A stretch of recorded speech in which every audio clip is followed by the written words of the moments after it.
Bonjour, bienvenue. Aujourd'hui, on va parler de charge mentale et de la charge mentale des hypersensibles, des super émotifs. Voilà, ça va être le sujet du jour. Alors, je me présente, je m'appelle Olivier Combe avec un S et j'accompagne justement les hypersensibles, les super émotifs à transformer leur vie, leur permettre de transformer pour être confiant, à l'aise en toutes circonstances et surtout arriver à calmer, à libérer tout ce trop-plein, ce débordement émotionnel que les hypersensibles et les super émotifs arrivent à vivre et avec lequel souvent ça les bloque, ça les handicape. Alors, on va parler de charge mentale. Alors, la charge mentale, qu'est-ce que c'est? C'est toutes ces pensées, en fait, tout ce que tu as à faire, tout ton programme dans la vie, dans ton quotidien et tout ça, toute cette charge mentale. Et le premier truc chez les hypersensibles, c'est souvent qu'ils sont hyper empathiques aussi, ils sont empathiques, donc ils prennent la charge mentale des autres. Et voilà. Souvent, ces gens-là, en plus de la leur, prennent celle des autres. Et ça, voilà, ça arrive à mettre de la distance, à savoir que chacun poser ses limites, arriver à se libérer de ça. D'accord? Alors, le truc, voilà, dans ta vie, tu as bien sûr plein de choses à penser. Tu as ta vie personnelle, ton boulot, tes enfants, ton couple, les loisirs, les vacances. Tu as plein de choses et tout ça, ça te prend de l'esprit. Tu fais peut-être des choses, tu as des projets, voilà, tu as peut-être une double activité. Et tout ça, ça te prend beaucoup de place.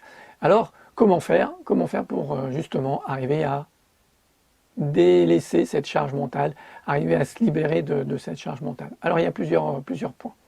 Déjà, le premier truc que je vais te dire, c'est fais des routines. Il faut que tu aies des routines dans ta vie. Parce qu'on n'est fait que de ça, en fait, d'habitudes, de routines. Donc, change tes routines et prends des habitudes, des trucs qui vont te libérer justement de façon de penser. Par exemple, moi, le matin, je sais que j'aime bien écrire le matin, souvent c'est ce que je fais. Le truc le plus important, c'est que j'envoie des mails aux gens tous les jours. Donc si tu veux t'inscrire à ma newsletter, tu vas le recevoir. Et c'est souvent le matin, au début, je commence à faire ça. Je sais que ma priorité, elle est là. Je sais que je fais ça. Après j'en suis débarrassé. Je fais mon sport, je fais aussi... tu peux écrire des choses qui m'embêtent. Je fais du sport, donc comme je disais, c'est hyper important parce que tu vas remettre en route ta matinée. Mais par exemple, si tu prends un petit déjeuner, s'il y a des choses, eh bien, fais toujours la même chose. Quand tu fais toujours la même chose, tu te libères de ça.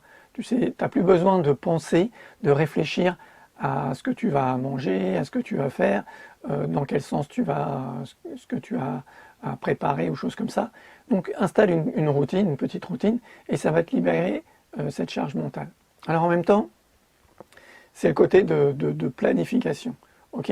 De planifier. Et moi, le meilleur moyen que je te conseille pour arriver à bien planifier ta journée, bien planifier les choses, c'est le deuxième truc, c'est méditer. Prendre du temps pour toi. Moi, je médite tous les matins. Ça permet, pas comme on le croit, de faire le vide mental, de penser à rien et tout ça. Ça serait complètement illusoire et ça serait vraiment... Voilà. Mais ça te permet d'avoir moins de pensées parasites, on est d'accord, mais d'avoir les pensées. Et ça peut aussi être l'occasion de laisser ta créativité se révéler à ce moment-là. Moi, je sais que j'ai beaucoup d'idées aussi en méditant, en faisant comme ça. Et donc, ça, c'est hyper important. Et puis, ça va permettre d'organiser, de prévoir ta journée, de voir ce qui est important, ce qui l'est moins. Donc, ça permet de calmer ton mental et de t'organiser. Ça, c'est hyper important. Donc, cette planification, tu peux aussi la faire le soir. Avant de te coucher, dire demain, voilà, je vais faire ça et ça. Et ça, du coup, tu te libères de ça. Programmer ta journée, organiser ta journée, ça va être un énorme. Il y a plein de moyens. Tu peux le faire de façon créative.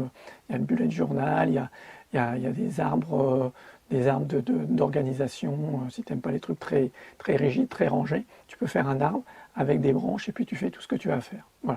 Voilà ce que je voulais dire, la charge mentale. En plus, eh bien, il va falloir faire une charge, pour se libérer de sa charge mentale, il va falloir se libérer de ses émotions perturbatrices. Et ça, c'est le troisième truc.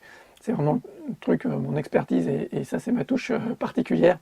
Te libérer de ces émotions parasites, ça va être hyper important. Donc ça, j'en parle dans ma chaîne, va voir un petit peu inscris-toi à ce que je fais et tu vas découvrir comment faire pour se libérer de ces émotions parasites, justement, qui nous empêchent et qui nous font tourner les choses dans la tête et ça t'arrive pas à passer à autre chose parce que ton émotion est toujours là et elle te perturbe. Voilà.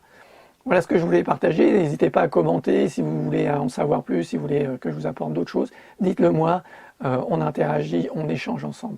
Voilà, je vous souhaite plein de bonnes choses. Prenez bien soin de vos émotions surtout. Prenez soin de vous et je vous dis à très bientôt. Au revoir.